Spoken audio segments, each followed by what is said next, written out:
Welcome to the tactics talk for Southampton away. Sam, we're bringing it back for this year. Obviously, after the first 5 games, we've kind of seen what the team is. We've seen how we're going to be set up the next few games, or maybe this whole season. And we'll get straight into, obviously, get your comments and views into what you think. You'd start going into the Southampton game on Friday night. Sam, let's get straight into it. Let's talk about your team firstly. What is your kind of take on this game coming up then? Well, I think it's going to be a different one because we've got a lot of players that have come into the team, players like Fatawu and Cassidy, who have worked their way into the team quite a lot more. Mm-hmm. And since losing to Hull, I think we saw some underperformers, if I'm being honest. And I think now we've got a lot of depth in the team. We do know, like you said, the style you've put out is going to be the style that we will play. So there's no point in arguing it. I think we know how we're going to play. So I think I'm going to go for quite a different lineup, but I'd say it's going to be one that I think a lot of fans would agree on. Based on the past 5 games and what we have seen, I think a lot of fans might agree with what I say, and I think we're probably both going to have a fairly similar lineups. Yeah. So firstly, in goal, I'm guessing there's only one man for the job, isn't there? Surely. Yeah. I mean, Hermansen, I think he gets in goal again. We've signed him for $5 million, so he is the player to come into the lineup again. It's a bit of a shame for Iverson because I was quite a big fan of him and I thought he would have done a good job in the Championship, but Hermansen is obviously the one who's a bit better at his feet. I think he needs to just learn, and hopefully he does learn to control his box a little bit better, as he does seem a bit Casper-esque, I would say, when he's not very controlling and doesn't like to come out and attack the ball, especially for corners. Yeah, I completely agree. And I might as well just change to my team now and just put him straight in because much as Jacob's done well when he's coming as like a cup keeper, Hermansen is just he's been bought in for 5 years for a reason. So he's going to be straight in there for me. And like you as well. Defence, obviously, we've had a few talks about maybe Cody coming back in. Who comes out if he does come back in on this Friday? I don't think he will be back this Friday, but it doesn't mean you can't put him in case he does come in. So what's your kind of back three looking like? It's weird, a way to line up. I don't know if Cody does come back into the team straight away. I think he probably should because at times I think we have lacked that leader in defence. So for me, I would put Doyle as left centre back. I think he's done a pretty solid job, and he's obviously come in from a pretty solid season last year. Yeah. So I think Doyle still holds his place in the team. And I am going to be a bit weird with this one. I think my middle centre back is going to be Vestergaard. Yeah. Still. And for me, my right centre back, I would put Connor Cody in there. I am dropping Fies purely for the reason I saw him a bit against Hull and especially against Huddersfield. His mentality on the ball, for me, it screamed a lot of the toxicity we saw from last year. I wasn't a massive fan of his attitude on the ball. I just think that kind of the style of football we're playing, you just need someone when we've only got 3 defenders at the back, when you've got someone who's half-arsing it a bit. For me, I don't think Fies has really been putting in 100% shift when, we are losing and we're trying to fight back that goal. I think when you've got someone in defence who is, a lot of the passes are coming through, and when he's half-arsing the passes, I don't think he really is committed. And I think the way Enzo plays, I could see him dropping Fies and keeping Vestergaard and say, listen, I want to pick the best players. And I think Vestergaard has actually been pretty solid as an option. And I just think Fies has kept a little bit of his toxic traits from last year. So for me, I would keep Vestergaard in the team over Fies and bring Cody in. I guess the one thing I've always said is you don't drop a winning team. Yes, we lost that last game, but someone like Vestergaard, I don't think deserves to be dropped. Yes, he came in because Cody got injured. I'm pretty sure of that. But now we've been playing with a back three who have won majority of the games. You surely don't change the lineup if that. And I think if Cody did come in, I get your point, but I think that out of the 3, I think you would get Vestergaard out of the team just because he's more of a central centre-back role, leadership. You know what I mean?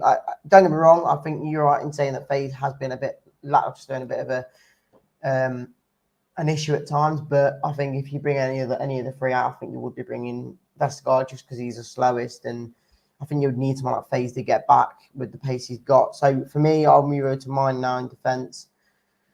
I'm going to go Doyle. I think it's an obvious choice for the left centre back. Right centre back, I'm going to stick with Faze just because I think at times he has saved us as much as he's cost us. And at the back, I don't think Conor Cody is going to be back yet, so I'm going to put my Vestergaard in because I don't think he's going to be fit enough. He's only just come back in training this week, if I'm not mistaken, maybe last week, but he said he was going to be ready by the end of September. So maybe the Norwich game next week, maybe a game after that. I think it was against Bristol City. So I don't think he's going to be there yet, but I think out of the three, as much as it hates me to say, and if Cody does come back, and I do think it's going to be Vestergaard. Yeah, I mean, probably based on overall performances, and Fies was brought in to be a Premier League centre-back pushing European spot. So again, a lot of people have said they enjoy Fies, and he's been playing pretty well in Championship level. For me, I wouldn't disagree that he has been playing bad. I think he has been pretty all right. For me, the thing that loses my interest a little bit would be the fact that he has the toxic traits, and I saw it quite a lot against Hull, where he was doing passes and some of them were half-assed and some of them were straight to his feet, and he was struggling with it and he was blaming other people. And I just think if you have someone like Cody who was to make a mistake, he doesn't lose his head. He doesn't get toxic. It's like, let's just carry on.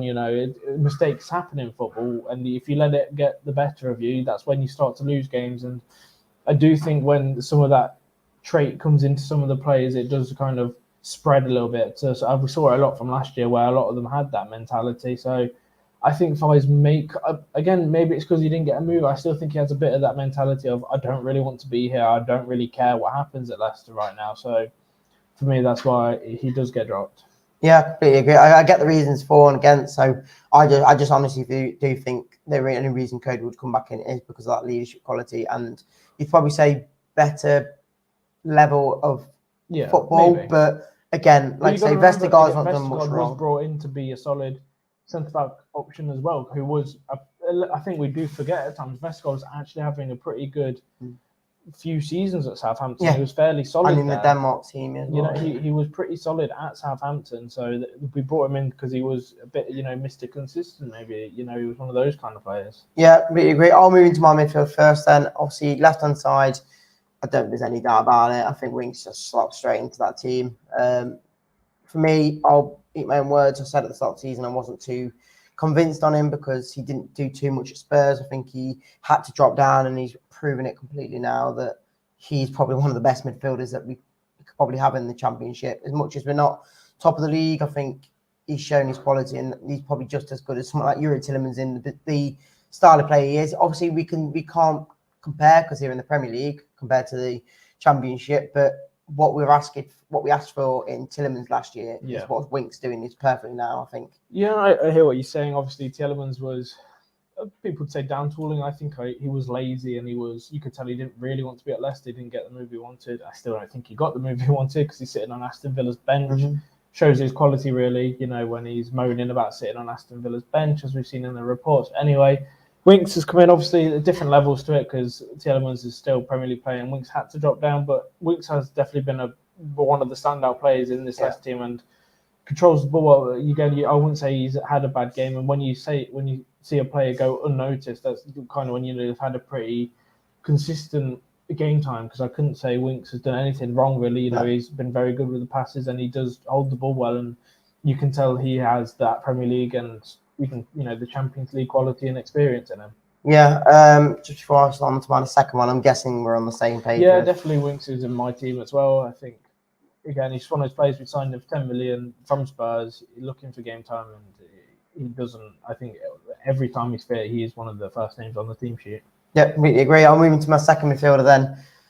I think it sounds a bit off, but it's always going to be the case, isn't it? Ricardo Pereira obviously comes into that more defensive midfield role when we're in the attack, and when we're in defence, he does go back to that right back role. But again, I get your point saying that it's weird playing players out of position, but because of the level of player we've got in Ricardo, we know he can attack, we know he can defend, and on the ball he can pass the ball. Yeah, Obviously, Pereira's been worked into that defensive midfielder 2 right back role, so he has definitely been manipulated quite a lot to be a defensive player now. I thought, if I'm being honest with you, his strong traits were actually in attacking rather than defence, but we don't see him attack too often unless we've obviously got the overlap happening on the right side with the winger and the right wing back.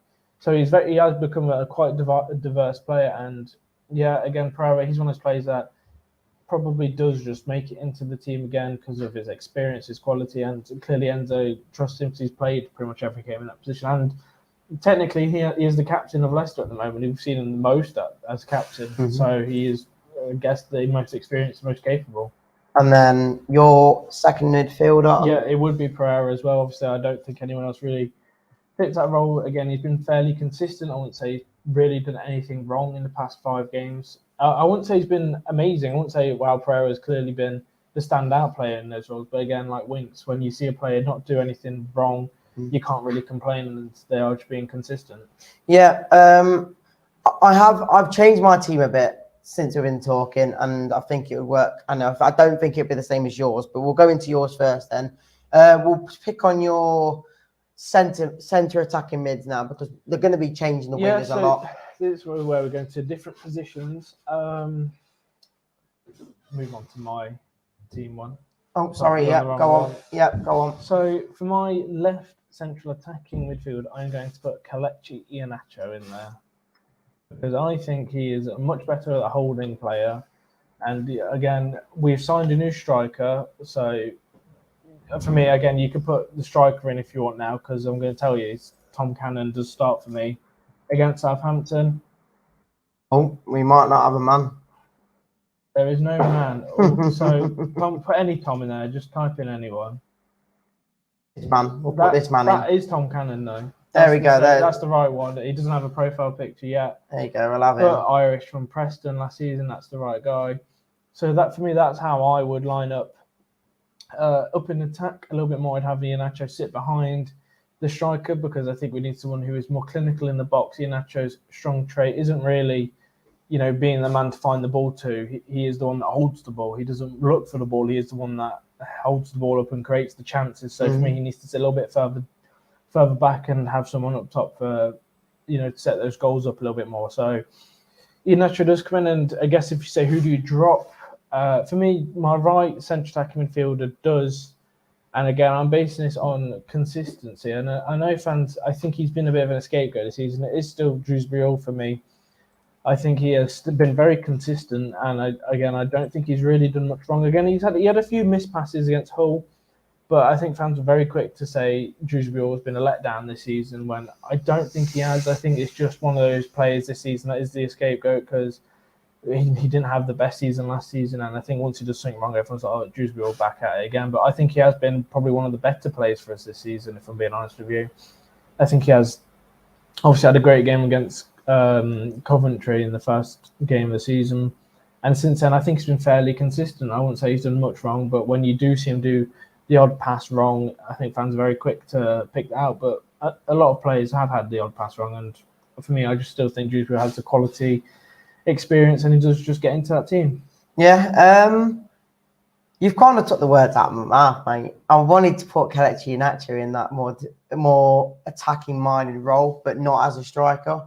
I just think, like I say, he keeps coming back. He's got to be in that team, but I just don't think he suits that striker role. He's not scoring goals as much as we want him to, and like I say, that hold-up ball to the strikers or even the wingers is just so important. And in my eyes, he does drop in that role, but to take Dewsbury Hall's role, because I probably disagree with what you said. And I don't, other than that first game, I do think he's lowered his quality. And since he said in his interview at the start of the season that he wants to be the best midfielder in the Championship, I think he's trying a bit too hard.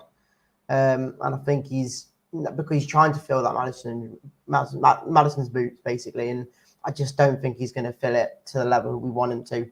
Because he's more of a box-to-box midfielder over an actual creative midfielder. So for me, he doesn't fit in that team, and I think he'll take his role. And then for me, it's going to be Cassidy, because as much as I like someone like Wilf up there, Well, I don't because he doesn't suit that. But as much as I like, I like the style of trying to be a bit more attacking in the role with Dewsbury and Didi.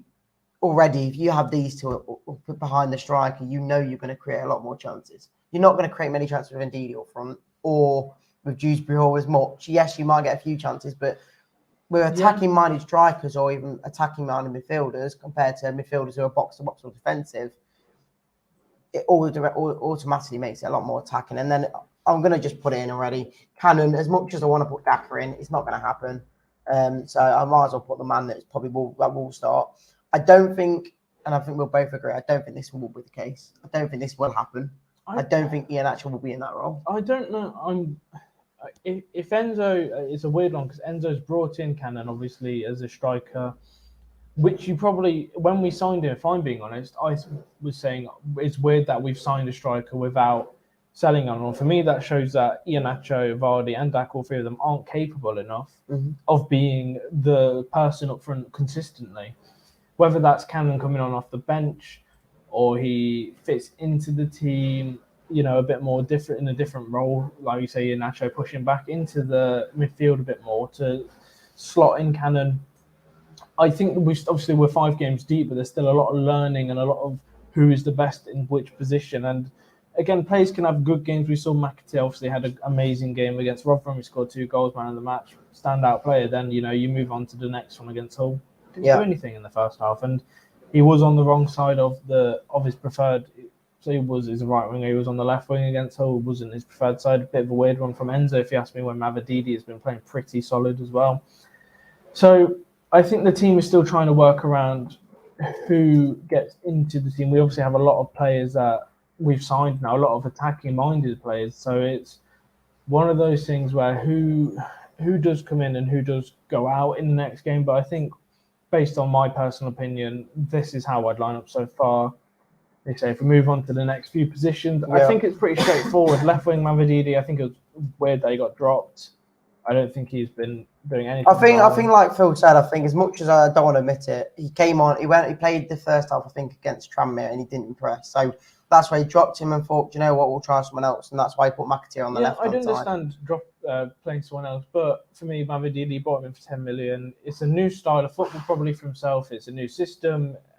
Tranmere he's played a lot of games. A lot of the opening games. So to play Tranmere probably was a weird one to start him. If you ask me, he should have.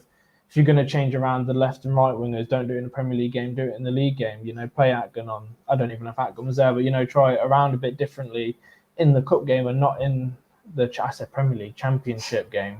Yeah, I'm going to agree with you. I might as well put Mavididi in there now. I think automatically when he's in there, it completely changes the attack. I think he's more skillful of our attackers at the moment. He wants to be a bit more attacking and a bit more forward thinking on the ball. And as much as maybe you think he loses the ball a lot, he still takes his man on. Yeah, like you say, he does try. He's not going backwards in his attack. Every attack he does is forward minded, and if only half of them come off, but it's better than going forward a little bit, passing it back and slowly building up, spending 2-3 minutes trying to get it into the box, and Mavididi just spending 10 seconds, 50-50, gets it through or he doesn't. And I think that's something we did miss a lot in Barnes, where he was a bit afraid to take on his players a bit more and he would just try and find the open space. So I like that Mavididi is trying something different and he's using his skills to his best ability. So again, Mavididi signed him for 10 million. It seems like a pretty good player so far. So again, keep him in the team. Yeah, completely agree. And then right winger to end off. I think everyone's going to agree. Right winger has to be. Surely it's got to be Fatawu. Again, he came on for half an hour and he clearly was the standout player. He came on, he hit the post. He was whoever their left back was against Hull, he was tearing them to pieces. To be honest with you, so for me, Fatawu does just get into the team fairly straightforward. I wouldn't say it's harsh. We've got so many right wingers, really. I don't know where Atgun, where McAtee, where Maduva or Marcel, whatever his name. I know he's got one of those long names, so I think he prefers just Marcel. I don't really know where those players fit into the team. If someone like Fatawu plays well, obviously Fatawu will be going to the AFCON Cup of Nations in January in a few months' time. So, but for the meantime, whilst he is here, I do think he walks into the team. For me, at least at Southampton, at least gets first half, and I do think he should start because again, as soon as he came on, he was very creative. Yeah, completely agree. There's no point me even waiting around. Fatu has to be in there for me. Since he came on against Hull, he was the only kind of, other than Mavadidi, he was the only one that wanted to go forward and looked like he was going to have a threat of scoring. At Gun again, had a performance against Hull first half, poor in my opinion. Yeah, McAteer might be a bit harsh on him to drop him from that right winger role after that Rotherham again, game. like we said, we both put different central attacking midfielder roles. We might see Iheanacho get dropped and Fatawu come into the midfield because we know that he can play as an attacking midfielder. So we've got a lot of players, and Enzo's going to have a lot of different, positions coming into the team. We've seen him drop players and try different things out, like he did against Hull. My only issue with that really is if it doesn't pay off like Hull, this is where we start to drop points. I think against Southampton, I might kind of swing more to the way we've been playing for the past 5 games and keep it going a little bit because we want to keep some kind of structure in the team. Yeah. But it would be nice to see these players like Cannon, Fatawu, Cassidy, even maybe the likes of come into the team, or Iheanacho drop down into the central attacking role. Yeah, I completely agree. Like I said, my team is basically, other than Dewsbury and Cody. Yeah, it's all pretty much the same for me. Again, Iheanacho dropping into that role, Cannon, a new player, Cassidy we've seen once and he scored. I just think with that attacking 5 that I've got in there, I do think they're going to be a lot more, not just attacking minded, but I feel a bit more of a threat against teams. Because like I say, if you've got someone like McAteer or Atgun or someone like that, they haven't got the pace, they haven't got the mentality to drive the ball forward to get into that box. I feel like this could be a bit more attackive. And then obviously your team, quickly before we do finish, is obviously Cody, Dewsbury, but pretty much the same as mine. So hope you guys get your views and comments in. Obviously, there are teams for the Southampton game on Friday. Let us know what you think, and make sure to check out the Championship chat tomorrow with Locks. Appreciate you coming on, and we'll catch you on the next show. See you in a bit.